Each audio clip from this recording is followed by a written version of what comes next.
Vale, ¿tenemos todos boli y papel? Bien. También os pediré que tengáis vuestro móvil encima de la mesa.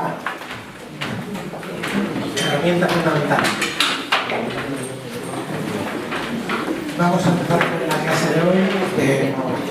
La llamo Dulce Introducción a la Locura, porque es una introducción general a la patología y voy a empezar por esa definición.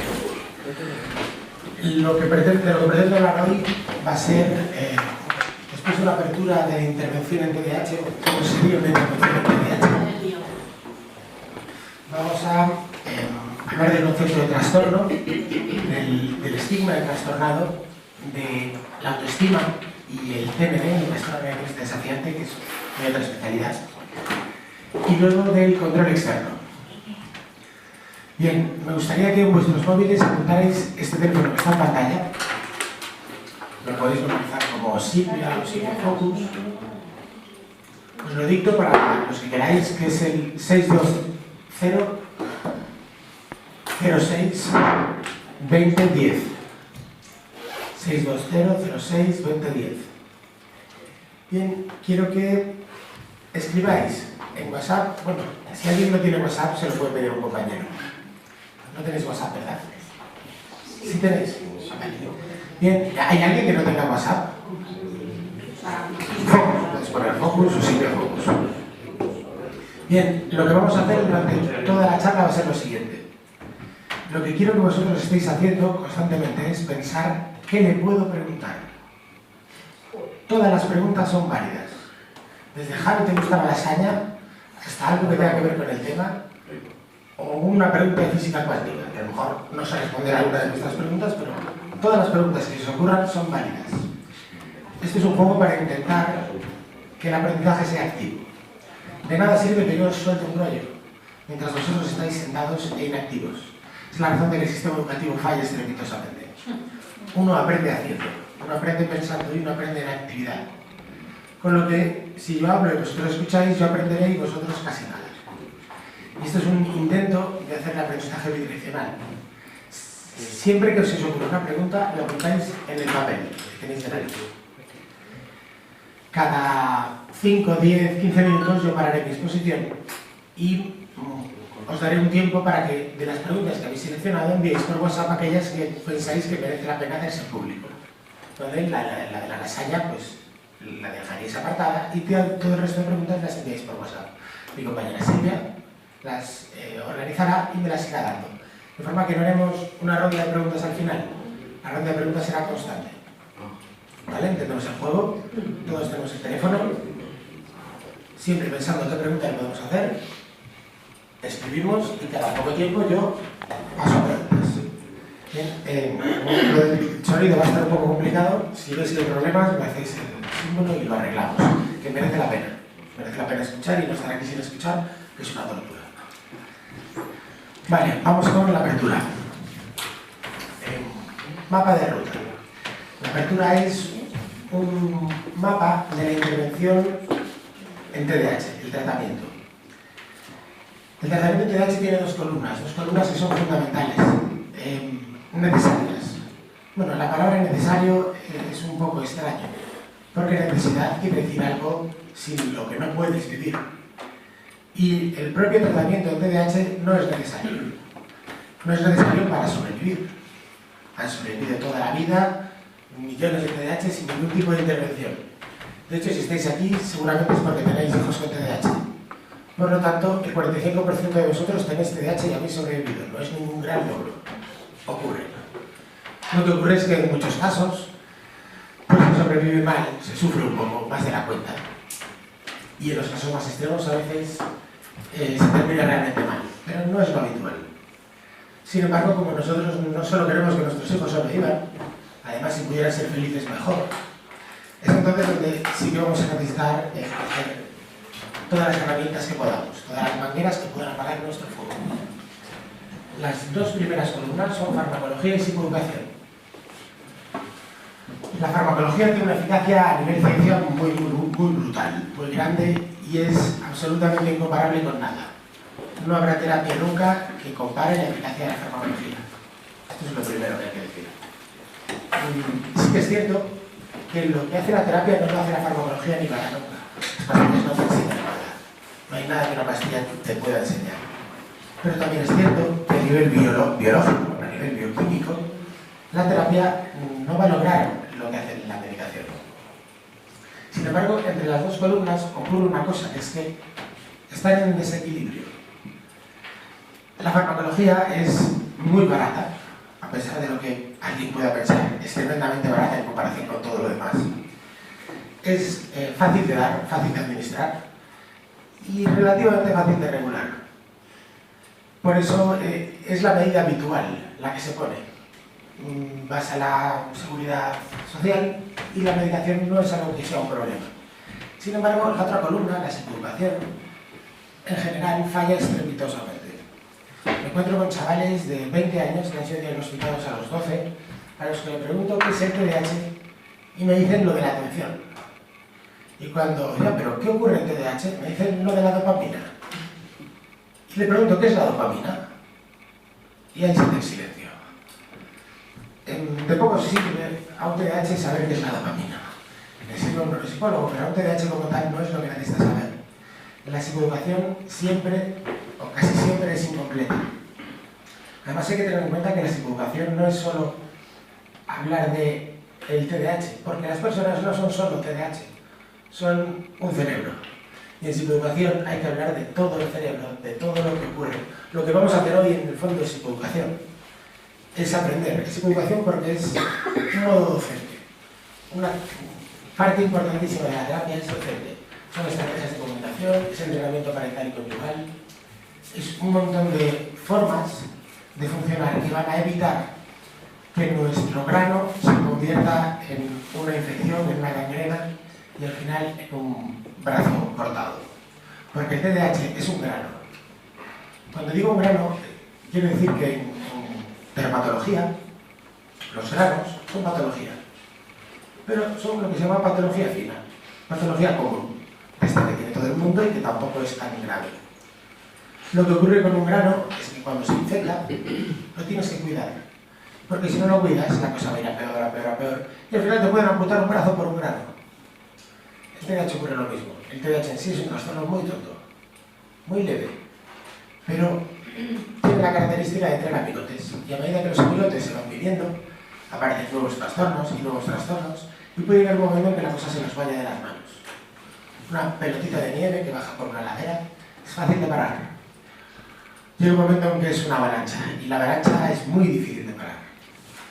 Yo trabajo en adultos, y lo que suelo ver son avalanchas. Es lo que me llega.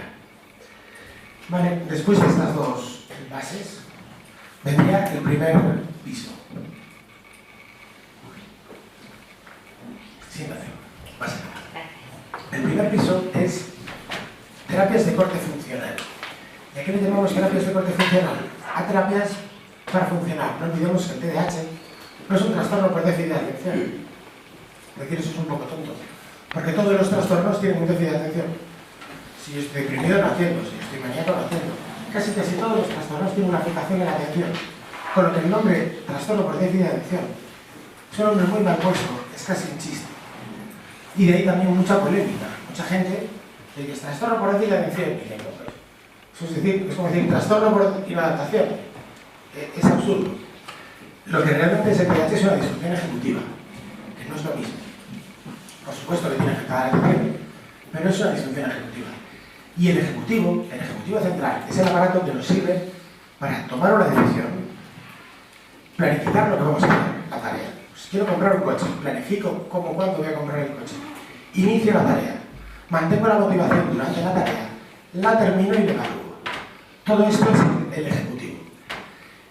Y por eso las terapias funcionales son la primera base, porque lo que logramos es que la persona funcione, que se levante, que no se olvide de las llaves. Cosas muy terrenales. Si desde niños, desde que nace el chaval o desde muy pequeño, hiciéramos hasta aquí, todo iría bien. Lo que ocurre es que esto no es así. Muchas veces nos enteramos de que uno tiene TDAH pues a los 20 años a veces. Y entonces lo que ocurre es que durante toda la vida ha habido un maltrato por no entender la diversidad de la persona.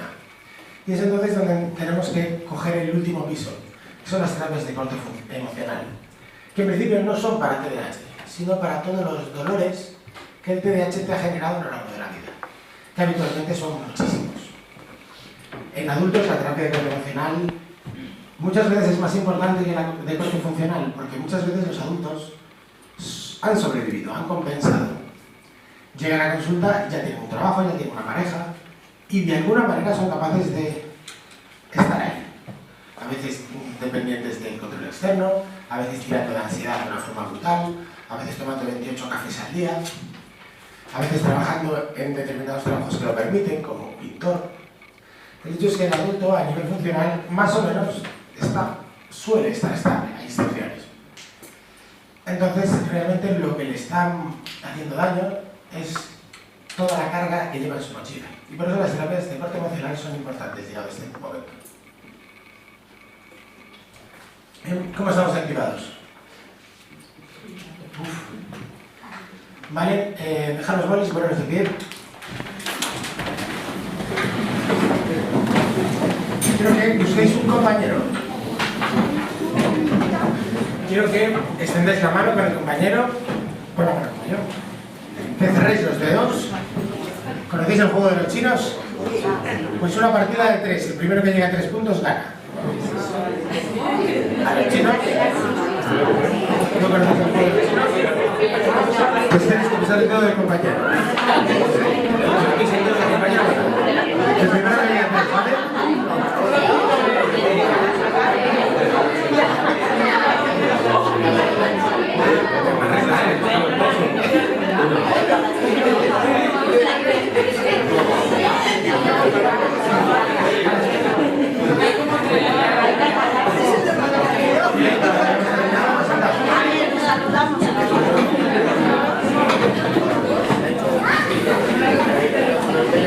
¿Hay algún profesor en la sala? Que levanten la mano los profes de la sala, por favor. Vale, profes, os cuento un secreto. Si vuestros alumnos no están activados, no están con vosotros. Si vuestros alumnos no están activados, no están con vosotros. Si vosotros hacéis una pregunta del tipo ¿lo habéis entendido? Y os responden al unísono sí, la realidad es que ni siquiera te han atendido. Cuando vuestros alumnos, y no hablo de niños, me da igual la edad, pasan 15 minutos atendiéndoos, biológicamente ya no tienen la capacidad de atender. Por eso la activación es fundamental. Esto no solo es en TDAH, el TDAH es exagerado, esto ocurre siempre. Para mí tener un TDAH en un aula es una ventaja, sobre todo el tipo hiperactivo, porque es el semáforo. El niño hiperactivo empieza a mover la rodilla. Estoy empezando a ocurrir. En 5 minutos, otros 4 moverán el culo también. Y en 20 minutos nadie en la clase me estará atendiendo. Es mi primer detector de que algo está yendo mal, de que voy a tener que activarlos. Con lo que hay miles de dinámicas de 30 segundos de activación que recuperas el aula. Bien, seguimos. Vamos con el primer grupo. Soy un trastornado. Bien, conceptos muy básicos. Vamos a empezar por nomenclatura. En psicología tenemos conceptos que en la calle son distintos. Por ejemplo, en la calle muchas veces el lenguaje dice hoy estoy un poco deprimido. Esto para los psicólogos no es posible, porque la depresión es otra cosa. O trauma, o muchas palabras que en realidad en psicología significan otra cosa. Entonces me gustaría empezar por los conceptos más básicos. El primer concepto es un signo. Un signo es algo que nosotros podemos medir, como por ejemplo la fiebre. La fiebre es un signo, yo meto un palito, 38 de fiebre. Posibilidad de error, ninguna. Si el termómetro no falla, esto es lo que tienes. Luego están los síntomas. Un síntoma es algo que una persona te dice que tiene. Por ejemplo, Javi, me duele el codo. Pero yo no sé si le duele el codo. Realmente no lo puedo saber. Y sobre todo no puedo decir el codo le duele 38. No, parece que grita mucho. Pero a lo mejor el de al lado le duele más si no grita. En psicología nos basamos en un 99.9% en síntomas. Por lo tanto, no conocemos la realidad de lo que estamos estudiando al 100%. No podemos hacer ciencia pura. Como ciencia, desde el primer momento la psicología empieza a tambalearse, puesto que los síntomas son cosas que las personas nos cuentan. Lo que hacemos es utilizar sentido común. ¿Por qué miles de personas en el mundo iban a venir diciendo que lloran, que están tristes? ¿Por qué se iban a inventar sin ningún motivo común eso que llamamos depresión? Ahora, en sí no lo podemos asegurar científicamente. Ni casi nada podemos asegurar científicamente, salvo la matemática y algo de la física. ¿Vale? Luego viene síndrome. Un síndrome es un conjunto de signos y síntomas sin etiología clara. Es decir, una serie de adjetivos que vemos que ocurren juntos, pero que no sabemos por qué. Coincide que habitualmente cuando a la persona le pasa esto, también le pasa esto y también le pasa esto. Y esto le llamamos síndrome. Los síndromes son constructos inventados por nosotros. Yo me puedo inventar un síndrome ahora mismo. El síndrome de Romay. Personas muy altas, con las manos muy grandes, que les gusta mucho el fútbol y son muy buenazos. Y toda persona que encaje en esta definición tiene el síndrome de Romay. Luego viene el concepto de enfermedad. Una enfermedad es algo que te genera un menoscabo, un daño, independientemente del entorno. Es decir, si yo tengo el SIDA me hace daño. Y si me voy a África, me voy al futuro, me voy al pasado, me voy a la luna, esto me va a seguir haciendo daño. Y por eso las enfermedades se curan. Los trastornos no. Los trastornos no son entidades independientes que me hagan daño. Un trastorno es una desadaptación de un individuo a un medio. Lo que ocurre es que estas tres entidades no siempre son excluyentes. Todos los trastornos que conocemos hoy en día en realidad son síndromes. Y todas las enfermedades tienen un trastorno asociado. Por ejemplo, el SIDA tiene una enfermedad, pero el SIDA de los 80 y el SIDA hoy, para la persona que lo vive, no tiene nada que ver. El trastorno que provoca la enfermedad no es comparable. En los 80 no te dejaban ni entrar en la iglesia. Y hoy, bueno, hay un estigma, pero puedes vivir más o menos con normalidad. Por eso, al final, el trastorno es lo que la persona sufre, la desadaptación del individuo al medio. Y también depende del medio. Por poneros más ejemplos. Un ejemplo que me gusta mucho es la homosexualidad. Cuando empecé a estudiar psicología, me enteré de que en los años 20 la homosexualidad era un trastorno. Y lo primero que pensé es, ay, qué retrógrados eran estos psicólogos en los años 20. No, me equivocaba. Realmente en los años 20 la homosexualidad era un trastorno. Porque las personas homosexuales sufrían y estaban desadaptadas. Iban al psicólogo y le decían, por favor, ayúdame, haga que me gusten los hombres como el resto, las mujeres como el resto. Dentro de 20 o 30 años, la homofobia será un trastorno. Y habrá personas que vayan al psicólogo diciendo, por favor, ayúdeme, es que no tolero ver personas homosexuales. Pero la inadaptación la tendrán los homófobos. Yo no puedo decir que hace 100 años toda la población tuviera un trastorno por homofobia, aunque mayormente eran homófobos, porque estaban adaptados. El concepto de trastorno es el concepto de adaptación. No quiere decir que sea real, que sea bueno, que sea malo. Si yo nací con el pelo azul voy a tener un trastorno, porque en el cole me van a putear, seguro. ¿Entendéis este concepto? Esta enorme diferencia.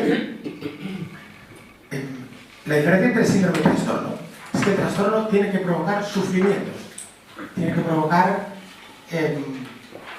una desadaptación. El síndrome puede ser más inventado. De todas maneras, los trastornos también pueden ser inventados, lo que te lo tienes que validar, DSM, que es el libro que te los avala. Yo me invento un trastorno y DSM no me lo avala porque la prevalencia es demasiado alta. Hay demasiadas personas que tienen ese trastorno. Lo llamo el TPM, trastorno por padre o madre. Es algo que le ocurre a las personas cuando tienen hijos, que se obsesionan de una forma extraña con ciertas cosas poco importantes para la vida del chaval, como son el alimento, el abrigo y la ESO. A mi edad mi madre me sigue diciendo, Javi, pero no tienes frío, abrígate. Mi respuesta siempre es parecida. Le digo, mamá, cuando un gusano tiene frío se mete debajo de la tierra. Soy menos listo que un gusano. Son ciertas costumbres que se repiten con los años. Bien, seguimos. Siguiente concepto que os quiero contar. El primero es el de qué es un trastorno exactamente. El segundo es el de diversidad versus normalidad. Hay bastante estigma con lo de soy normal o soy anormal. Es curioso porque no hay nadie normal en el mundo. Normalidad es algo estadístico. Quiere decir que en un patrón que medimos estás en mitad de la curva de Gauss. Por ejemplo, en la altura, las personas que miden menos de 1,50 m son muy pocas, las que miden más de 2 metros son muy pocas, y la mayoría de la gente está en el medio, entre 1,60 y 1,80. Uno puede ser anormal en altura, si está fuera de estas líneas, pero es normal en muchísimas otras cosas. No hay nadie que sea normal en todo. Todo el mundo es diverso en algo y normal en algo. Y aquí es donde viene un poco el conflicto que hay hoy en día entre psicólogos y psiquiatras y parte de la población, que es a qué llamamos trastorno y a qué no llamamos trastorno. Hay un grupo de personas que nos vienen diciendo que el trastorno es todo aquello que sea muy raro. Por el mero hecho de ser raro ya lo ponen como trastorno. Mientras que hay otro grupo de personas que dicen que no, que un trastorno es lo que provoca sufrimiento, independientemente de la prevalencia. Yo me posiciono en esta segunda parte. La polémica de si existe o no el TDAH está porque existen estas dos facciones. La primera facción, representada por el amigo Marino Pérez, dice que estamos patologizando la normalidad. ¿Esto qué quiere decir? Quiere decir que estamos llamándole patología. ¿Sabéis lo que significa patología? Dolencia. Patología es la ciencia que estudia los sufrires o las dolencias de las personas. Según este grupo de profesionales, lo que estamos haciendo ahora mismo es patologizando la normalidad. Es decir, intentando decirle a la sociedad que cosas normales son patológicas. El otro grupo en el cual me sitúo, decimos que estamos normalizando la patología.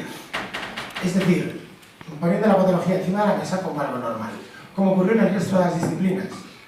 En dermatología, por ejemplo, hace unos años, las verrugas no eran patología, ni los lunares, ni los granos. Hoy en día sí lo son, patología fina. No es un cáncer, pero ellos lo tratan. En psicología está ocurriendo lo mismo, cada vez somos más finos, tratando cosas más finas, y cuando tratamos cosas más finas, tratamos cosas más normales, más normalizadas. Según los que dicen que estamos patologizando la normalidad, por ejemplo, para pasar a la dermatología, ellos dirían: las espinillas son normales. Los adolescentes tienen espinillas y eso es normal. No echéis nunca productos químicos artificiales que utilizan las farmacéuticas para forrarse en la piel de los pobres adolescentes, porque les vais a quitar las espinillas, que son normales. Y es mucho mejor aceptarse tal y como está uno. Y quizás en algún caso le puedo dar la razón, un poco naturista, pero a veces veo chavales que tienen la cara como un pavo, que están sufriendo, que les duele. Digo, hombre, yo en tu caso me pondría ese producto químico llamado crema que me ayude a quitarme las espinillas. Es un poco un conflicto, sin embargo los estigmas son muchísimos. También el estigma de la farmacología. La farmacología interpretada como algo tremendo, como un químico artificial. Y respecto a esto, haré una queja profunda de la sociedad en la que vivimos, que está convencida de que lo natural es mejor que lo artificial. Es irónico, porque lo natural ya estaba. Hicimos lo artificial porque lo natural no era suficientemente bueno. Es decir, nosotros íbamos andando y inventamos la bicicleta. La bicicleta es artificial, pero es que es mejor que andar. Si no, no lo hubiéramos inventado. Vivimos en un extraño mundo en el que estuvimos 3000 años para inventar un laboratorio. Y ahora decir que es mejor comer hierbas. Cuando las hierbas ya estaban, no necesitábamos nada de esto. Y se nos pasan bombardeando en la tele todo el día. Esta leche es natural. Como que lo natural fuera mejor, cuando la realidad es absolutamente distinta. Lo artificial es mucho mejor, para eso lo hicimos. Bien, vamos con el siguiente punto, trastornos del neurodesarrollo. En breve saco preguntas, así que espero que estéis haciendo un montón. Un trastorno del neurodesarrollo es un tipo de trastorno del amueblamiento de tu cabeza. Cuando un bebé nace, su cerebro es plasticidad pura, y se tiene que amueblar, se tiene que poner cada cosa en su lugar. Y aquí es donde surgen los trastornos del neurodesarrollo, porque son trastornos del crecimiento y el amueblamiento de nuestras neuronas. Sus características son que los signos y los síntomas de dichos trastornos no son diferentes a la normalidad. Es decir, cuando hablamos de trastornos del neurodesarrollo, no hablamos de tener o no tener TDAH. El TDAH es un brazo. ¿Cuánto mide el brazo? Si miden demasiado le llamamos bracilargo. Pero todo el mundo tiene brazo. Todo el mundo tiene un ejecutivo central, todo el mundo tiene disfunciones ejecutivas. Cuando una persona tiene demasiadas disfunciones ejecutivas, entonces le ponemos TDAH. Pero es de cantidad, no es de cualidad. No hay algo distinto en los trastornos del neurodesarrollo del resto de las personas. Por ejemplo, un síntoma del Asperger es no mirar a los ojos. Sin embargo, todas las personas en un momento dado les da palo y no miran a los ojos. Y no por ello son Asperger, tienen el síntoma, pero lo tienen en otra cantidad, frecuencia, de una manera diferente, pero el síntoma es el mismo. Además, los límites con la normalidad son arbitrarios. Nosotros decidimos dónde está el límite y lo hacemos por el sufrimiento de la persona. A lo mejor vemos una persona que tiene un TDAH del 80, pero está muy adaptado. O una persona que tiene un TDAH del 5 es muy poco, pero del 50, pero que tiene unas tremendas dificultades de adaptación. Y en el primero no ponemos el diagnóstico y en el segundo sí. Además, no existen marcadores biológicos. Y esto no ocurre solo en trastornos del neurodesarrollo, esto ocurre en todos. Deja de ser un trastorno y pasa a ser una enfermedad con su trastorno asociado. Deja de ser un síndrome y pasa a ser una enfermedad. El trastorno no varía. La comorbilidad es la forma más habitual de presentarse. ¿Conocéis el concepto comorbilidad? El concepto comorbilidad es fundamental. Comorbo quiere decir enfermedades que cohabitan. Y al cohabitar forman un ente mucho más potente que el anterior. Un caso muy fácil de entender es el del SIDA. El SIDA no te mata. La gripe no te mata. Pero el SIDA y la gripe te matan. Esto es comorbilidad. Forman equipos, distintas patologías, que se hacen mucho más potentes. Es decir, para mí, con mi TDAH, leer me cuesta porque tengo que prestar atención. Para mí, con mi dislexia me cuesta porque tengo que decodificar las letras. Pero si tengo TDAH y dislexia, me cuesta muchísimo más que el sumatorio de los dos trastornos por separado. Eso es comorbilidad. Y luego, llega un momento donde los límites entre uno y otro trastorno son muy difíciles de determinar. Porque es como en las carreras universitarias. Imaginaros que yo tengo matemáticas, ingeniería química, ingeniería industrial, ingeniería de caminos. Y me quiero sacar ingeniería aeronáutica. Bueno, porque convalide 3 asignaturas no me llega. Bien, en los trastornos pasa igual, pero en lugar de asignaturas son síntomas. Un trastorno se define por 8 síntomas, pero algún síntoma está también es común a otro trastorno. Y llega un momento en que yo tengo tantos síntomas que los puedo encajar en muchísimos trastornos. Tengo pacientes adultos cuyos trastornos dan la vuelta al folio, porque la cosa se va acumulando y en la luz, la avalancha es muy difícil de parar. Bien, paramos, os doy 2 minutos y quiero que enviéis todas las preguntas que podáis. Tiempo. Bien, Silvia, empieza. Entonces, ¿el TDAH es un trastorno o una enfermedad? No nos quedó claro. Bien. El TDAH es un síndrome. La diferencia no es si es trastorno o es enfermedad, porque las enfermedades, todas ellas, llevan un trastorno asociado. Los síndromes no todos. La pregunta es un síndrome o es una enfermedad? La respuesta es un síndrome. ¿Por qué? Porque no provoca un daño per se, porque no tiene una etiología clara y porque no es un ente que dependa solo de mí. Es decir, yo con mi TDAH extremo me voy al monte con una cabra, soy cabrero, no tengo TDAH. Soy yo y la cabra. ¿La voy a perder? No. Pues ya está, fin del problema. Se acabó el TDAH. Cualquier ser humano del mundo que tenga 3 vidas paralelas ocultas con 3 familias, 3 hijos y 3 trabajos, y que uno no se puede enterar del otro, tiene un TDAH. Porque a ver quién gestiona los 3 nombres de tus 3 mujeres y los 6 nombres de tus 6 hijos. Por no decir los trabajos y el resto de la vida. El TDAH es una dificultad para gestionar lo que nos viene. Y lo que nos viene depende del entorno. En sí no es que haga mal. Es un síndrome al no tener etiología y al no dañar per se. Trastornante, sí, es trastornante en el mundo en el que vivimos, pero no siempre fue así. Ejemplos de lo que es trastornante y no trastornante, siempre pongo el ejemplo de Lennon. Lennon tenía un TDAH de camello. Sin embargo, el tío tocaba la guitarra, el Lennon, bueno, tenía un grupo, más o menos tenía una secretaria, tenía un Yoko Ono, que era un control externo bueno, y el resto del mundo le iba bien. Y otras personas con mucha menos dificultad sufren más. Pregunta para vosotros. ¿Cuándo apareció el primer TDAH?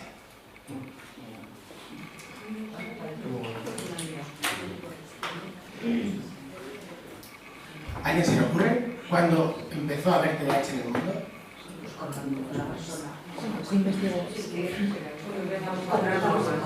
se investigó se le puso nombre. Cuando se empezó con el Cuando la sociedad nos exige, cuando la sociedad nos exige las normas de la sociedad. Las normas las tienen los monos también. Las normas vienen desde hace mucho antes del hombre. O sea, una más fácil. ¿Cuándo apareció la dislexia en la Tierra? Cuando se empezó a leer. Es decir, el primer día que uno escribió una A, el que estaba la dijo ese era el inglés. ¿Y el TDAH? ¿Cuándo empezó el TDAH en la Tierra? Cuando se empezó a estudiar el qué? El TDAH. Con el sistema educativo. Es decir, en la época industrial, más o menos, hace 200-300 años.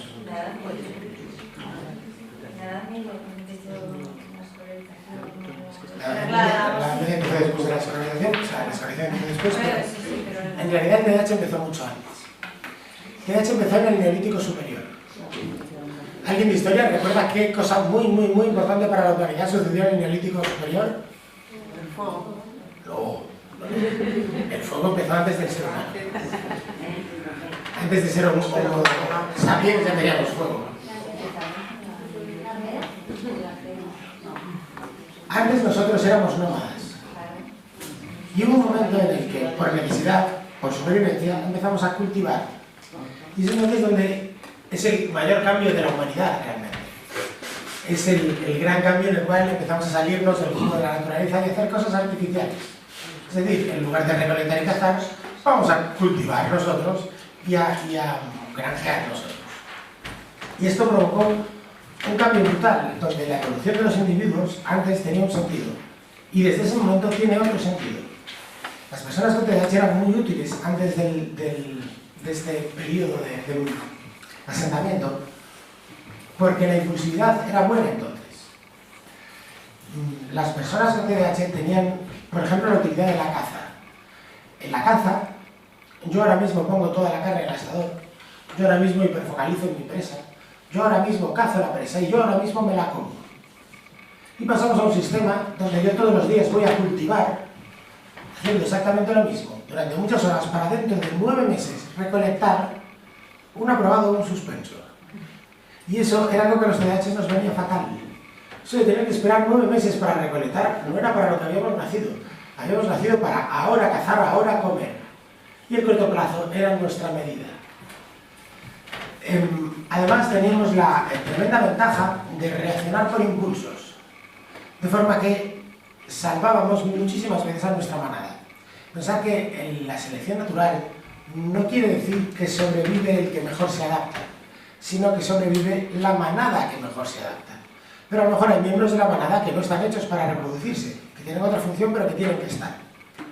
Es decir, si nosotros llegamos a un precipicio y decimos, oye, ¿podremos saltar al otro lado? Va a haber un impulsivo que salte. Y entonces veamos, a ver, pues no podemos. Pero la manada sobrevive. O por ejemplo, si estamos en una cueva y entra un león, todos los que no tengan TDAH van a hacer esto. Se van a quedar bloqueados. El TDAH no, el TDAH va a coger el cuchillo y va a lanzar al saltar al león. Puede que lo mate, puede que no, pero la manada sobrevive. La impulsividad, en realidad, es muy buena, siempre que el tiempo corre en nuestra contra. Cuando el tiempo no corre en nuestra contra, la impulsividad es malísima. Porque haces lo primero que se te ocurre, en lugar de pensarlo mejor. Sin embargo, cuando el tiempo corre en nuestra contra, la impulsividad es muy buena. Porque hace que funcione un cerebro más arcaico, que se llama límbico, que es un cerebro mucho más rápido y mucho más intuitivo. Pregunta. ¿Cómo explicar a nuestros hijos que padecen el trastorno TDAH? Bien, lo primero es trabajármelo yo. La diferencia entre un tío con gafas y un cuatro ojos de mierda está en: cariño, tenemos que ponerte gafas. Cariño, tenemos que ponerte gafas. Lo habéis notado, ¿verdad? Esta es la clave. Miles de veces oigo a madres preguntarme: ¿y cómo le explico a mi hijo lo del TDAH? Y yo le digo: no se lo expliques, por Dios. Y si te vas a decir lo del TDAH, mejor trabájatelo tú primero. ¿Y cómo lo hago? Pues con normalidad. Sí, cariño, tú tienes TDAH como tu padre. No te pasa nada. Y ya está. El mundo no se termina. Pero lo primero que tengo que hacer es trabajarlo yo. Porque si yo estoy viendo esto con un miedo atroz, ¿qué me pasa con mi hijo? Yo no sé qué es lo del TDAH, yo no sé muchas cosas. Yo sé las emociones de mi madre. Y veo la emoción de mi madre y digo: malo. No sé lo que es lo del HJP, pero esto hay que esconderlo seguro. La última que es. El TDAH te hace más inmaduro, entonces ¿a qué edad te vuelves más maduro? Más maduro, menos inmaduro, no somos frutas, ¿vale? Esto es lo primero. Lo segundo, en caso de ser frutas, no seríamos manzanas, seríamos uvas. Nuestro cerebro es como un racimo de uvas. Y hay uvas maduras para todos y hay uvas verdes para todos. En el caso de los TDAH, ciertamente, tenemos inmaduro el ejecutivo central, que es una zona muy concreta. El resto no, el resto puede estar igual de maduro o inmaduro que el resto de las personas. ¿Cuándo maduramos? Depende, pero un tercio más tarde que los demás. A ojímetro. En mi caso, a los 28. Claramente. Hago una ruptura. Hay como varios pasos, ¿no? Pues como ocurre con los chavales. Lo que ocurre con los 18, a mí me ocurrió con los 22, 23. Lo que ocurre con los 22, 23, a mí me ocurrió con los 27, 28. Bueno, poco más de tiempo de infancia viene bien también. A mí me gusta ser maduro, me gusta ser un niño, lo adoro. Mientras sea capaz de funcionar en mi vida, no necesito ser maduro. De hecho, miro a los adultos a veces con cierta extrañez. Cuando les veo, por ejemplo, discutir por quién paga, o ese tipo de cosas que hacen los adultos, me acuerdo de mi infancia y digo: ¿estos adultos? Y luego me pongo a jugar y los adultos no quieren, me miran raro porque estoy jugando y digo: esta gente, qué mal se lo sabe pasar. Qué poco agradecida es la vida para los adultos. No sé, yo no le veo el problema a ser inmaduro. Está bien si lo sabes llevar. Y la última, una pregunta rápida. ¿El TDAH se va calmando a medida que pasa el tiempo? Ciertas partes del TDAH van madurando. Ciertas partes. Otras se van transformando. Por ejemplo, la hipercinestesia, que es el movimiento físico, se va convirtiendo más en hiperactividad cognitiva. La cabeza que va bien. Otras cosas se van transformando y algunas van amainando. Pero no creo que debamos sencillamente esperar. Que esto vaya a ocurrir no quiere decir que, bueno, déjale, ya madurará. Ya madurará es un error. No tiene ni por qué madurar con el tiempo, ni tenemos que esperar a que esto ocurra. Las personas tienen que ser felices toda su vida, no solo en el futuro. Luchar por la felicidad futura sin tener la felicidad presente es absurdo. Nunca llegará, es una ilusión. Nosotros tenemos que luchar por la felicidad de ahora. Cuando tenemos la de ahora, como nos gusta, pues por la de mañana. Ocurre como con el sueldo. Si yo vivo con un sueldo y estoy acostumbrado a una calidad de vida de 2.000 euros, porque es mi costumbre, y tengo piscina, pues lucharé por el día de mañana seguir teniéndola. Pero si hoy me estoy muriendo de hambre, no voy a pensar en la piscina de mañana. Voy a pensar en sobrevivir. Continuamos. Vale, comorbilidad. La comorbilidad es el principal error dentro del TDAH. Siempre se habla de si hay sobrediagnóstico, si no. Tristemente, el infradiagnóstico es enorme. En adultos ni os cuento. Lo que ocurre es que el infradiagnóstico del resto de las patologías es muchísimo mayor. Y este es el verdadero problema. Hoy por hoy, chavales que tengan TDAH que se diagnostiquen, hay bastantes, pero hay un montón que no se diagnostican. Y hay un montón que están diagnosticados como TDAH, cuando en realidad eso no es lo que son. Uno puede tener TDAH, pero si yo tengo TDAH y una esquizofrenia, un trastorno bipolar, no puedo decir lo que me pasa es TDAH. No, es que no solo es TDAH. Y esto es lo que habitualmente ocurre. Tan solo 1 de cada 5 TDAHs tiene TDAH. La inmensa mayoría de los TDAH es la patata con. Y si no encontramos los cones, los acompañamientos, es donde nosotros nos vamos a encontrar con nuestras resistencias. Los acompañamientos son de 2 tipos. Yo los llamo trastornos primo y trastornos secuela. Los trastornos primos son los del neurodesarrollo, con los que nacemos, o con los que se forman de forma perinatal, porque los trastornos del neurodesarrollo no son puramente genéticos.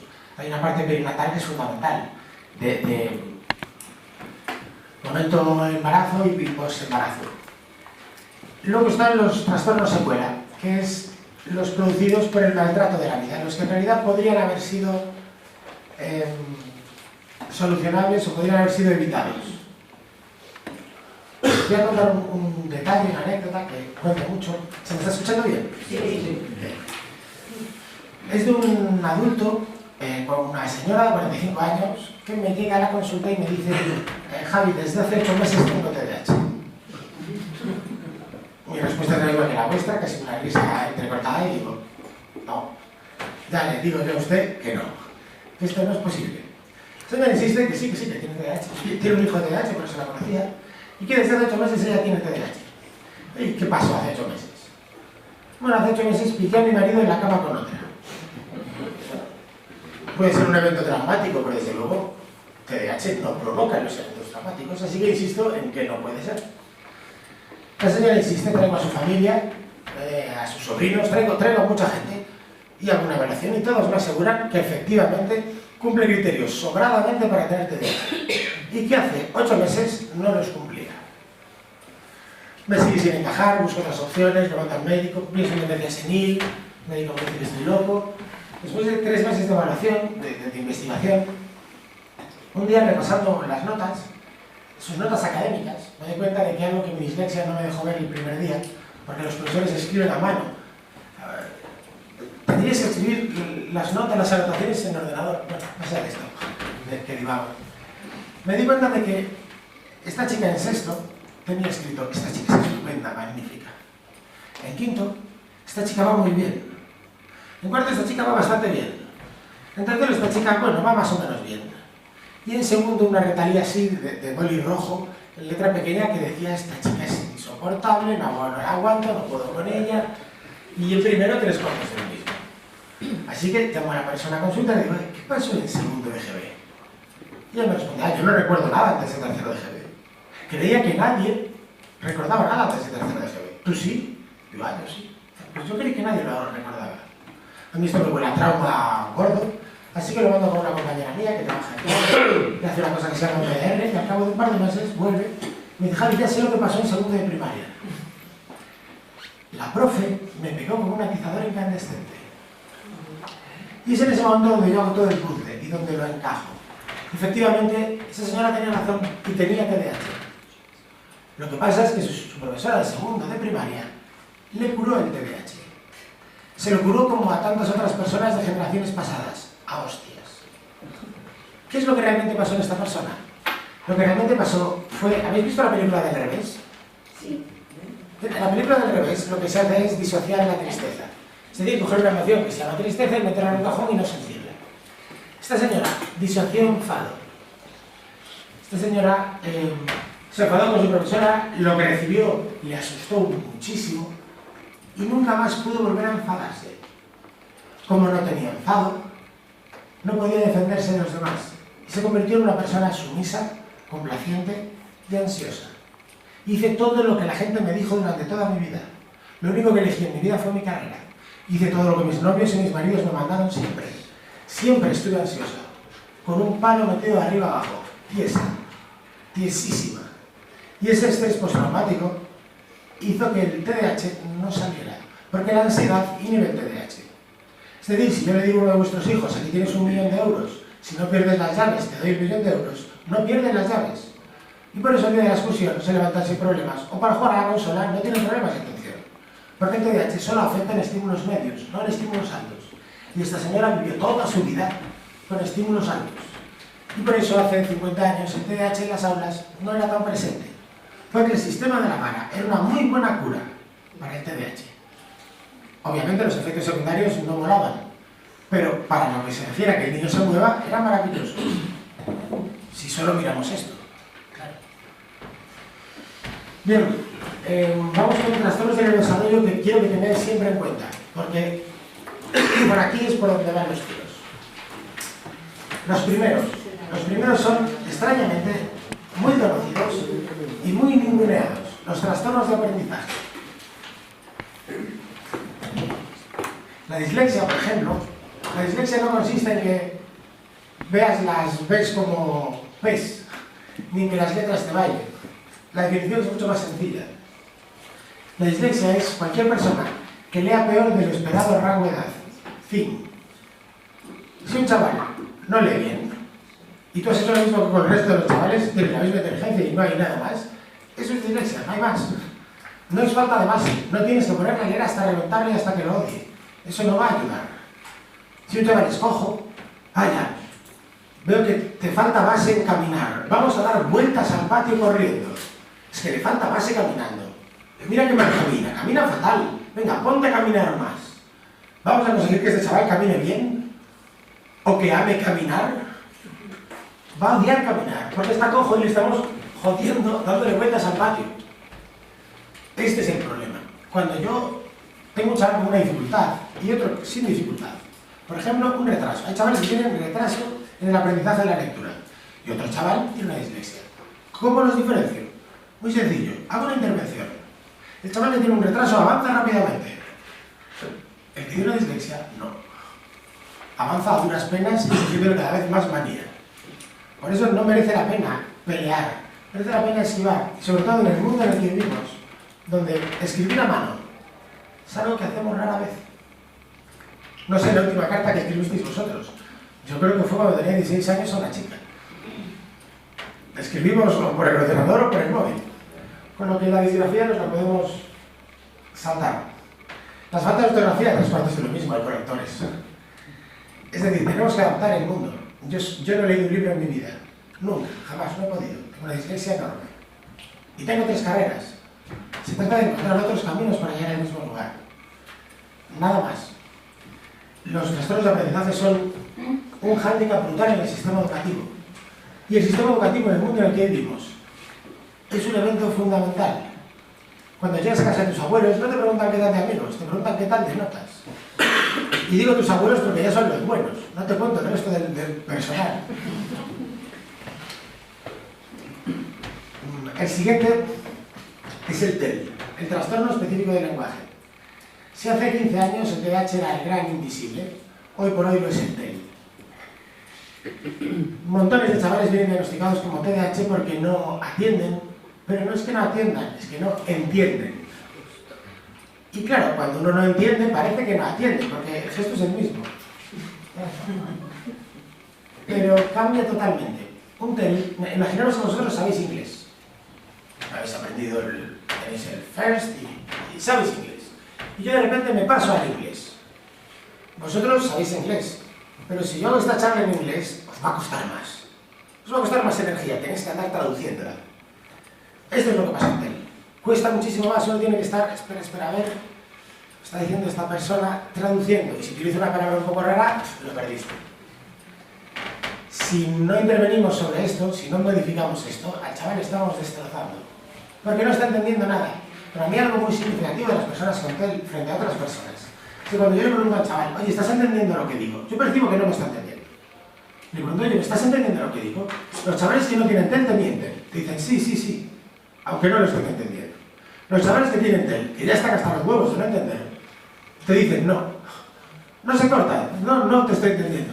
Pero además no te estoy entendiendo ni a ti, ni estoy entendiendo la mitad de las cosas que me dice la gente. Y las personas con TEL viven de su olfato emocional, como los chinos. Tú llegas a un chino sonriendo y el chino te dice, sí. Llegas enfadado y te dicen, no. Así viven las personas con TEL, de la cara que te ponen de enfrente. El tío que sonríe debe ser amigo. A lo mejor me está haciendo un puteo y esto es un bullying, pero me está sonriendo, yo diría que es amigo, así que genial. Y luego lo que ocurre. Luego están los trastornos por déficit de atención en hiperactividad. Digo los trastornos porque hoy ya sabemos que aquí hay un globo de trastornos, no es un único trastorno. Está el perfil hiperactivo impulsivo clásico combinado, pero hay otros perfiles completamente diferentes, algunos que ya hoy por hoy sabemos que están fuera de esta casilla, como el tempo cognitivo lento. El tempo cognitivo lento no tiene nada que ver con TDAH realmente. Son personas que van despacio, piensan despacio y ríen despacio. El TDAH es lo contrario, el TDAH tiene hiperreactividad emocional. El TDAH resulta es un chiste y empieza y se empieza a reír de forma desmesurada. Tiene esa hiperreactividad emocional a todo. Trastorno nervioso espacial, de barra disocial, que es una misma línea, en realidad no es un trastorno de neurodesarrollo. Un momento que lo estuvo, ahora ya no lo está. Y desde mi punto de vista ni siquiera está bien encuadrado. Desde mi punto de vista el TND no es un trastorno de conducta, aunque del TND hablaré luego. Luego los trastornos de espectro autista, que por fin están bien clasificados en el último DSM, por fin hay un espectro, por fin empezamos a ver trastornos como dimensiones, no como cajones. Luego los trastornos motores, que sí, todavía no están ni vistos. Estos son los trastornos de dentro de 20 años, como son el TAN, trastornos que tienen que ver con la coordinación motora, que hoy en día no solo están ninguneados, sino que lo van a seguir estando durante un tiempo. Y por último, las capacidades intelectuales. Bien, todos estos trastornos son los trastornos con los que uno puede venir al mundo llegados a los 6 meses. Pero a partir de aquí vienen los amigotes. Los trastornos son como la gravedad, cuanta más haya, más atrae. Y hay personas que no tienen nada de gravedad de base, pero que vienen en un mundo complicado, en un entorno complicado, en una familia complicada, y entonces aparecen trastornos. Pero cuando da igual el mundo en el que vengas, por muy fácil que sea el mundo en el que vienes, tú ya vienes con una enorme cantidad de masa, pues lo normal es que empieces a atraer a más masa. Bien, vamos con los trastornos adquiridos. Estos no son todos los trastornos que se pueden adquirir, solo he elegido los más comunes.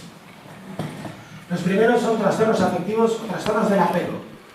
Estos trastornos son generados en los 3 primeros años de vida por ciertas dificultades que a veces tienen que ver con los padres, pero a veces también tienen que ver con el hijo. Un niño que llora 24 horas al día, pues es normal que termine desesperando a cualquiera. Y el que te desespere, al niño no le viene nada bien. Esto, en lo que se ve más adelante, son trastornos en la seguridad de las personas. En el me siento seguro, confío en los demás, puedo pedir ayuda. Y en los trastornos relacionados con la capacidad de amar. Amo a los demás y me amo a mí mismo. Una pequeña proporción de estas personas con estos trastornos llegan a ser en el futuro trastornos de personalidad. Son trastornos muy raros, en cuanto a prevalencia, muy poco habituales, pero muy disfuncionales. Son trastornos ya de patología que ya no es fina. Luego está el trauma y daño emocional. El trauma y daño emocional es algo que tenemos todos, en el mundo en el que vivimos absolutamente todos. Lo que ocurre es que no todos tenemos las mismas herramientas para afrontarlos, pero todos hemos sufrido maltrato indefinido durante muchísimos años en nuestra vida. Infancia y adolescencia como mínimo, de forma brutal. Lo que pasa es que depende de los apegos que uno tenga. Una persona puede ser evitativa y decir, bueno, todo está bien, a mí me da igual. O una persona puede ser ansiosa y estar preocupado por complacer a los demás. De forma que los traumas y los daños emocionales se llevan de otra manera. Cuando los traumas y los daños emocionales se hacen muy enormes, es lo que llamamos trastornos disociativos o trastornos postraumáticos. Y trastornos postraumáticos. Los trastornos disociativos son aquellos que rompen un pedazo de ti y lo aíslan. Por ejemplo, un trastorno disociativo puede ser de un pensamiento. El día que me violaron, no lo recuerdo. O la persona de antes que no recordaba antes de tercero. Pueden ser con procedimientos. Olvidé andar en bicicleta. Pueden ser con trozos de tu cuerpo. El brazo no se me mueve. Pero los más comunes son con emociones. Esto se ve muy bien en las señoras, en las personas muy mayores. Si coges a una persona muy mayor y le ves la cara, le ves las arrugas, verás que hay personas que están así. Hoy estoy muy enfadado. Se me parece súper encantador. Y otras personas están como enfadadas. Pero tengo un día genial. Caray, pues parece que es un día horrible. Lo que ocurre en estas personas que se ven claramente, que nos ocurre a todos, lo que pasa es que con las arrugas te delatan, es que hay emociones disociadas, más insensibilizadas. Se ve muy bien en la película de Revés, creo que es una película brutal. Si alguien no la vio, miradla. Aprendí más que en la carrera. Sobre todo entendí todo lo que en la carrera no había entendido. La disociación es como, por ejemplo, vemos una persona que te llega a consulta y te dice: ¿qué tal, Javi? Ah, muy bien. Bueno, muy bien no, en realidad mal, porque ayer se murió nuestro perro al que queríamos mucho. Me está contando que se le murió el perro, pero tiene una tremenda sonrisa en la cara. Sí, bueno. A ver, a veces la vida... O personas que ves con cara de estar sufriendo un montón, cara de tristeza profunda y amargura. Y te están contando que esta semana va muy bien mi hijo. ¿Cómo que va muy bien tu hijo? Y le ves que la cara es una cara de amargura total. Es decir, no estás conectando con la emoción. Hay una emoción allí con la que tú no llegas a conectar. Y esto provoca muchísimas otras cosas. Luego, trastornos del estado de ánimo, pues la depresión, los maníacos. ¿No es un maníaco? ¿Os suena? Trastorno maníaco. Los episodios maníacos son exceso de alegría, como el sombrero loco. El sombrero loco del... Alicia, media taza de té, otra taza de té, genial, fantástico, maravilloso. Ese es un episodio maníaco. Son de los más peligrosos que hay porque el índice de suicidio es altísimo. No porque quieran morir, sino porque creen que no van a morir. Voy por la calle, veo un coche y lo paro. Y no lo paras. O cualquier otro tipo de cosa que se te ocurra, porque estás demasiado alegre. La alegría no es una emoción buena. Es una emoción que, como todas, hay que saber gestionar. De más, malísima. Luego los trastornos de ansiedad, que son muy comunes, sobre todo en mujeres. Precisamente los hombres son mucho más débiles a todos los trastornos del neurodesarrollo. A todos. En general, los hombres son más débiles a todos los trastornos. Salvo dos: ansiedad y depresión. Y esto ocurre por una razón. Las mujeres tenéis dos X. Es decir, que si hay un gen aquí que no me gusta, me voy a la otra y cojo el vuelo. Los hombres solo tenemos una X. Es decir, que si el gen que me toca está mal, me lo como. Y por eso a veces ves hermanos muy parecidos, con la misma patología, pero que luego la funcionalidad es totalmente distinta. Con la excepción de la ansiedad y la depresión. ¿Por qué? Por una cuestión biológica. A nivel biológico, las especies son mujeres, no hombres. Esta es la especie original, la reina. El hombre en realidad es un complemento, un zángano que vino luego a poner su granito de arena de diversidad. El hombre está para provocar diversidad, para que no seamos clones unos de otros, pero que su función es muy limitada. La verdadera especie es la de la mujer. Por eso la mujer tiene cortisol, que es la hormona de la ansiedad, que quiere decir: coge a tu bebé, corre y sobrevive, porque tú eres la manada. Mientras que el hombre tiene testosterona, que es la hormona de la acción y la valentía. Venga, a la guerra, a la guerra. No pasa nada. Morir, que no sois importantes. Con que llegue uno y plante semilla, a la manada le llega. Esto no hablo de personas, hablo de especies, todos ellos. Es la razón de que la mujer tenga ese cortisol que en un momento dado fue fundamental para esconderte el león, y que hoy por hoy no es tan fundamental y os trae un poco por la calle de la amargura, porque estáis viviendo una guerra cuando no hay guerra. Y por último llegamos al último, que es la reina de la baraja, la dama blanca, el trastorno por abuso de sustancias. El trastorno por abuso de sustancias son como los donetes. Los sacas y la fiesta se llena. Si éramos 3 trastornos en la fiesta y aparece el amigo abuso de sustancias, en muy pocos años vamos a ser 25. Fiestón increíble. Y a partir de ahí la luz es donde empieza a ser difícil de parar. Sin embargo, sí que me gustaría deciros que no malinterpretéis lo que quiere decir una droga. Una droga no es una sustancia. Una droga es el uso de una sustancia. Es decir, yo puedo coger vino, echárselo al pollo y utilizarlo como condimento. Puedo tomarme un vaso de vino en la comida y utilizarlo como alimento. Puedo beberme 3 vasos de vino de penalti para echarle huevos y entrar a una chica, y entonces estoy dopándome. O puedo beber para emborracharme, y entonces me estoy drogando. Es decir, cuando me drogo, el fin de mi conducta es exactamente lo mismo que el bebo para beber. Y esto es absurdo porque los humanos siempre nos seguimos por un patrón que es que la finalidad de nuestras acciones es encontrar la felicidad. Como una excepción, que es la drogadicción. La persona que se droga no quiere ser feliz. Le llega con dejar de ser infeliz. Es decir, mientras esté noqueado, drogado, no estaré sufriendo. Por eso tenéis que interpretar la droga no como un problema, sino como una solución. La droga es la solución que una persona encontró en un momento dado. Lo que ocurre es que es una solución muy cara y muy jodida porque provoca drogadicción, que es una enfermedad. Pero en sí, si una persona se droga, el problema no es que se drogue, el problema es que está sufriendo. Y no tiene ninguna otra herramienta para paliar ese sufrimiento. Si solo pensamos en quitarle la herramienta, la persona seguirá sufriendo y buscará otras herramientas. Y esto no solo ocurre con las drogas, también ocurre con los videojuegos y con otro tipo de conductas. Recuerdo al principio de todo, en mis tiempos, que llegó un chico enganchado a los videojuegos, a un juego, y le dije, mamá, tranquila, esto lo soluciona en un peripelio.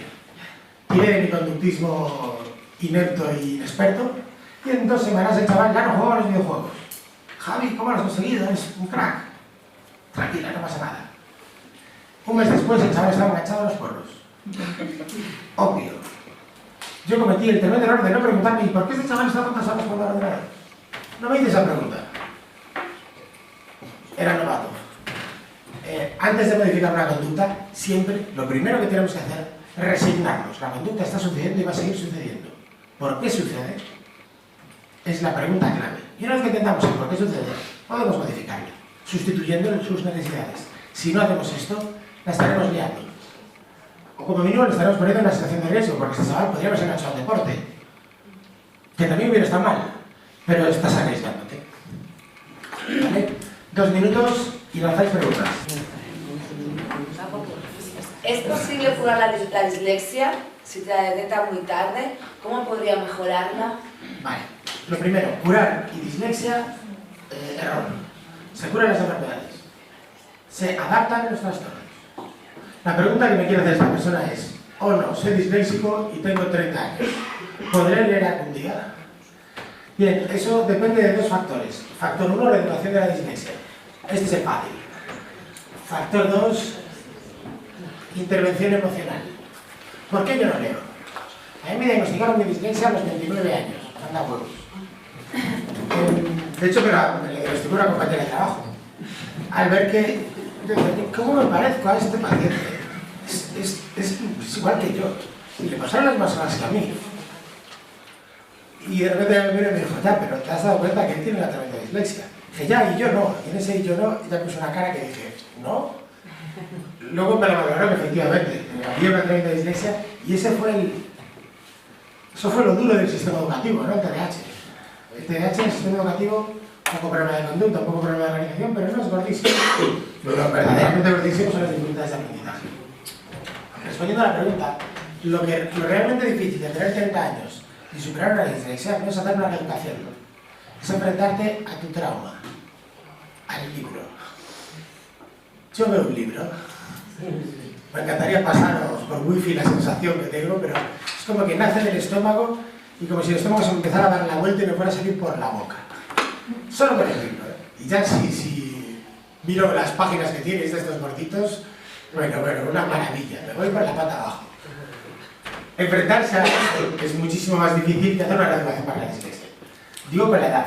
Si lo pillas de niño, no, pero si ya tienes un tremendo trauma, lo difícil de la dislexia no es conseguir leer, que hay unas estimulaciones cognitivas y unas reeducaciones relativamente eficaces y no tan largas de aplicar. El problema es lo que surge en tu emoción cuando te enfrentas a ello. Hay varias preguntas sobre medicación, las responderemos más tarde, ¿vale? Donde esté el bloque sobre medicación y farmacología, ¿vale? La siguiente pregunta creo que la hace un chaval porque expone ¿por qué cuando me esfuerzo mucho para un examen aplicando y metiendo muchas horas particulares suspendo el examen y me dicen que soy un vago? También, frustración porque tengo muchísimos exámenes, deberes y no me da tiempo a hacer todos los que el profesor me dice. Y él me dice que es mentira porque no me ha dado tiempo a hacerlos. Vale. ¿Habéis escuchado alguna vez decir, si suspendes es porque no has estudiado suficiente? Vale. Intentad no volver a decir.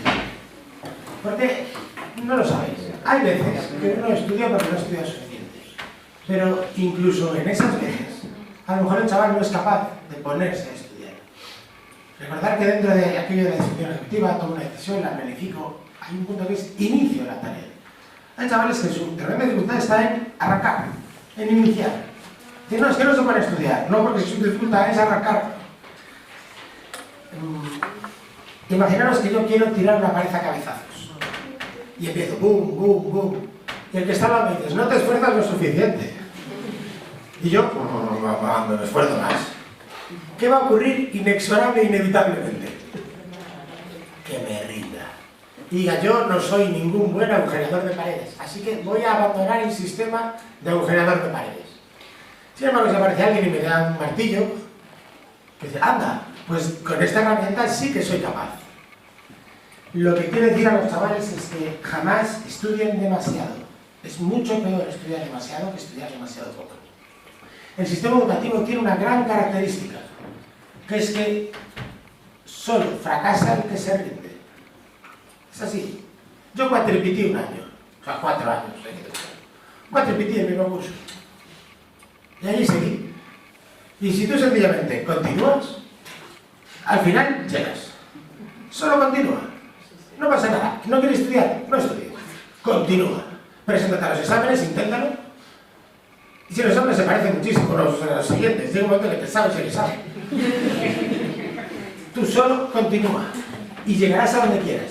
La premisa fundamental es la siguiente. Lo que importa es la brújula y no el reloj.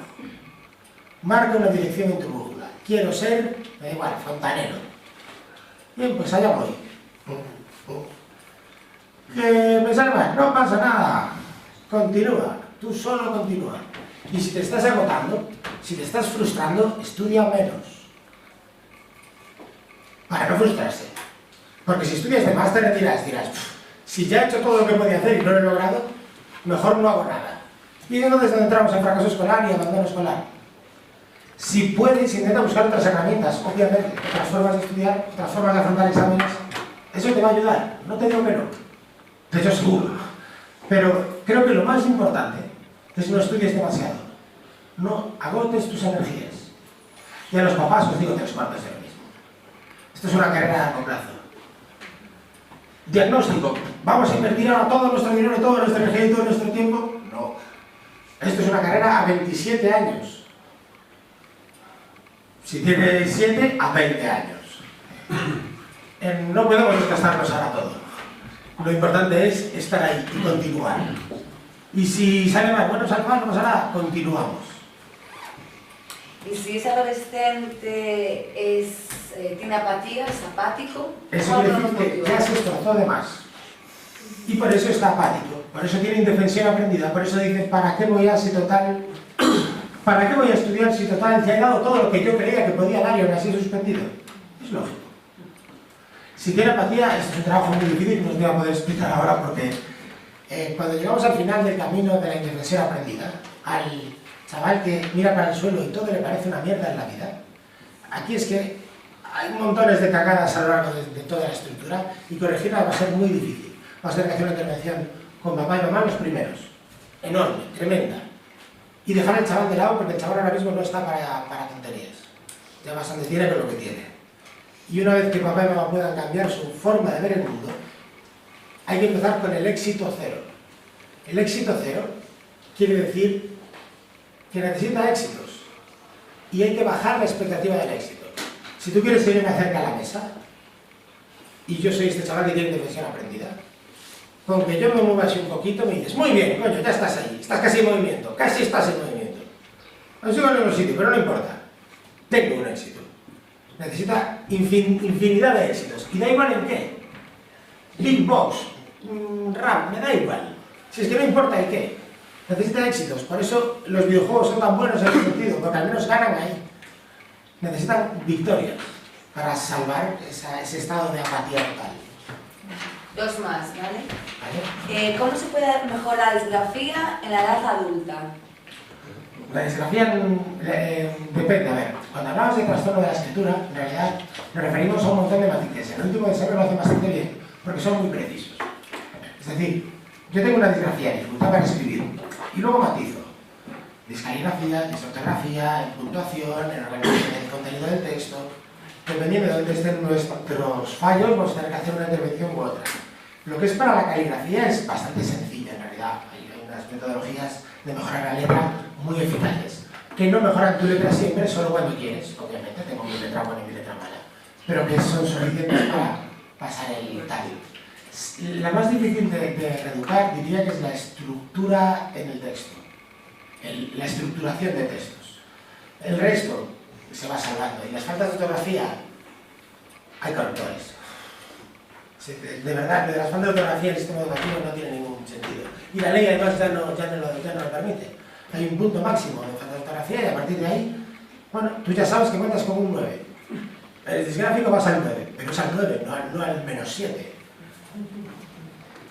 Y la última, un joven de 20 años está diagnosticado de TDAH desde los 10, negativismo desafiante, ansiedad, poca expresividad, siempre ha sido un poco lento. ¿Se podría explicar un TCL aquí? El TCL y el trastorno de conducta son más raros que un perro verde. Se pueden dar, pero no es lo normal. TCL, tempo cognitivo lento. TCL es tempo cognitivo lento. ¿Es una opción?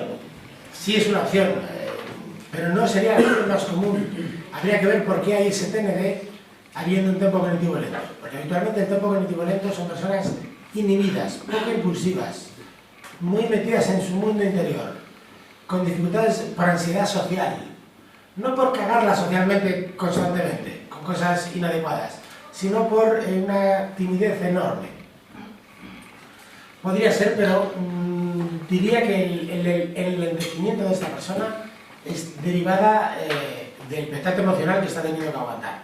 Más diría, a priori, habría que verlo. ¿Continúo? ¿Estamos activados? Nos ponemos de pie, vamos a activarnos.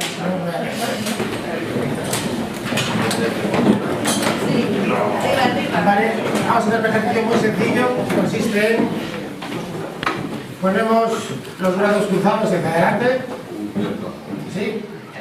Y levantamos. Y ahora a la derecha, a la izquierda. A la izquierda nos estiramos bien. Y ya está. Podemos sentarnos.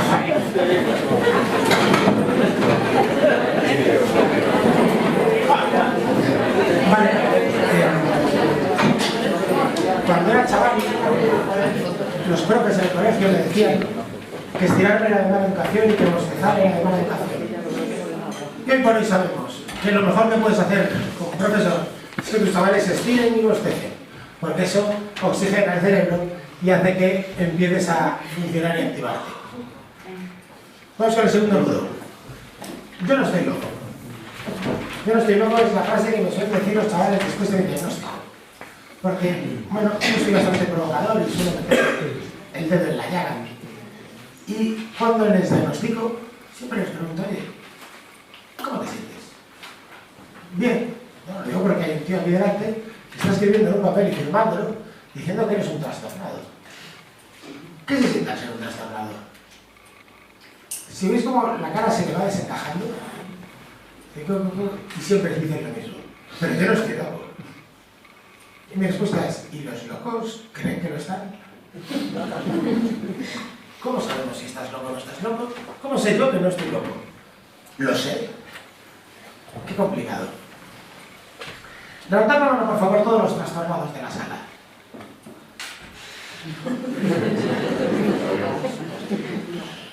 ¿Qué habéis sentido cuando he hecho esta pregunta? Es curioso porque cuando hago esta pregunta solo hay dos opciones. O la levantan todos o ninguno. Muy valiente. Pero vamos, en general, si voy a un hospital psiquiátrico y hago esta misma pregunta, levantaré la mano un valiente y la persona que está al lado le dirá, baja, baja. Y esto pasa siempre. Porque el concepto de trastorno está equivocado y el estigma es brutal.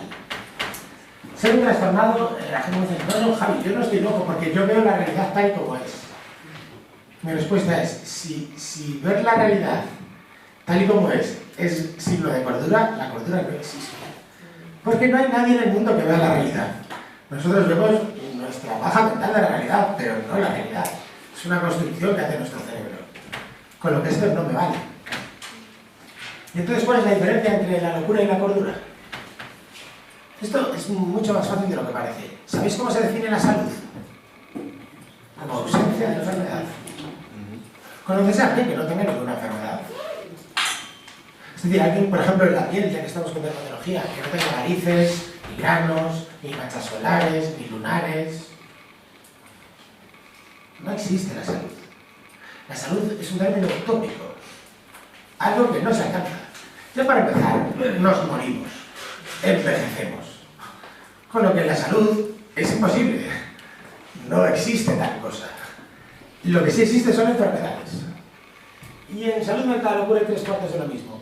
Lo que pasa es que nos da muchísimo miedo porque hay un tremendo estigma social de lo que quiere decir loco. Curiosamente, si yo cojo el DSM en mano y os cojo a todos vosotros, de media tenéis 2 trastornos por cabeza. Y entonces uno me dice, no, yo no. Mira, tienes uno que se llama aracnofobia. Ah, lo del miedo a las arañas. Ah, eso sí. Perdona, la aracnofobia es un trastorno, lo pone en este libro. Bueno, eso era. Es decir, socialmente la gente define por lo que le suena lo que es y no es un trastorno importante y lo que es un trastorno ninguneable. Entonces, yo tengo miedo a volar, no me importa. Si estoy completamente desregulada y no soy gritando, no, esto no es nada, esto es que yo soy así. Ahora, como le pongas un nombre raro que no conozco, entonces me acojono.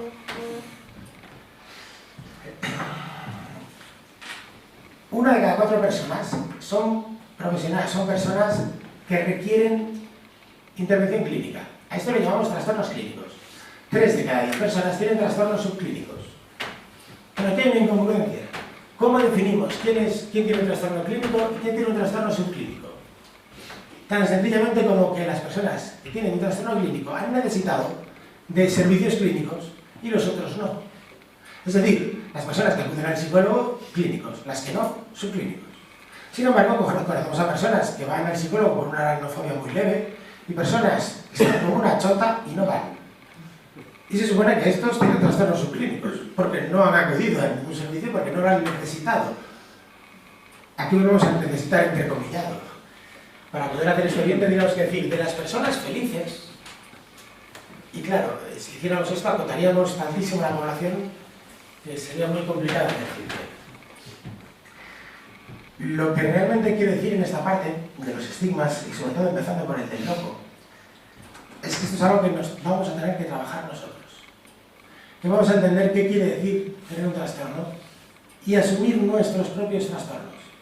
Habitualmente veo personas que se defienden. Dicen, bueno, yo tengo TDAH, pero a mí no me afecta como a mi hijo. Vas por el mal camino. Aunque fuera verdad. Aunque fuera real. Que no lo es. Y a ti no te afecta como no le afecta a tu hijo porque te tienes una mujer que es una igual. Mientras que tu hijo tiene una madre que no es una igual. Porque si no, me encantaría. Me gustaría saber qué te pasaría a ti si tu mujer te apareciera gritando por la puerta, agarrándote del brazo y arrastrándote. Es decir, todo es muy relativo. Bien, me gustaría también tratar otros estigmas que afectan socialmente. El primer grupo son los estigmas de género. El estigma de ser hombre o ser mujer. Todo lo que es la cultura heteropatriarcal en la que vivimos. O el machismo, para entenderlo de otra manera. Sin embargo, el machismo no entendido como algo que le pasa a los hombres, sino entendido como una presión que ejerce la sociedad sobre los individuos, tanto hombres como mujeres. En un mundo machista no es mejor ser mujer que hombre, no es mejor ser hombre que mujer. Afecta de distinta manera, pero nos afecta a los dos. Creo que es bastante evidente cómo afecta a las mujeres. Sin embargo, me gustaría recordar también cómo afecta a los hombres.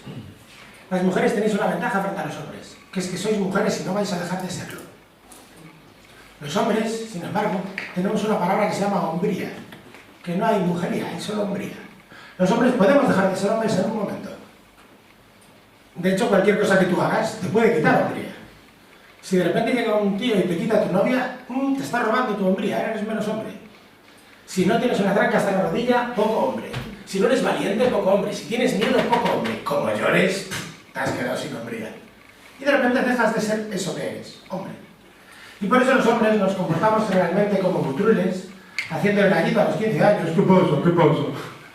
Y todo ese tipo de comportamientos de simio, para estar constantemente demostrando que no vamos a perder eso que tanto nos importa tener, que es nuestro ser hombre.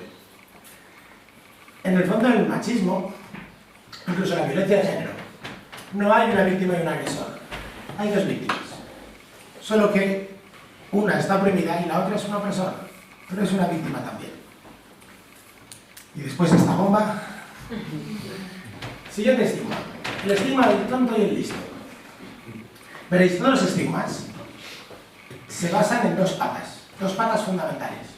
La primera pata es el opuesto, el listo. Porque si yo te digo, oye, ¿qué lista eres? ¿Qué os estoy diciendo a todos los demás? Más tontos que ella. Es curioso porque hoy sabemos que la inteligencia no existe. Hoy sabemos que existe algo llamado talento. Pero no inteligencia. La inteligencia es un sumatorio de talentos cutre. Pero no existe nadie listo ni nadie tonto. Uno es listo jugando al fútbol. O listo jugando al ajedrez.